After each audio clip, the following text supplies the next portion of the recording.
Hi అండి, welcome back to our channel. ఈ చెట్టు వచ్చేసి చిన్నప్పుడు మేము టపాకాయల చెట్టు అనుకునే వాళ్ళం. మరి దీనికి వేరే పేరు ఉందైతే మీరు కామెంట్ చేయండి.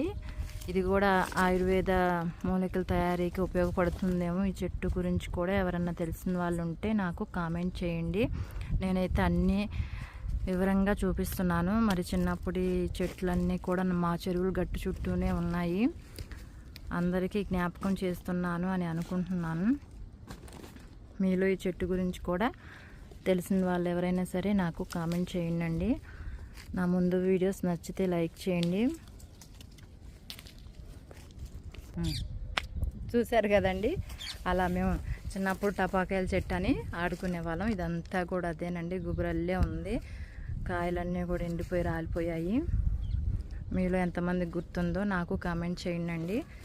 మా పిల్లలతో ఇలా సరదాగా చెరువుల దగ్గర తీసుకొచ్చాను.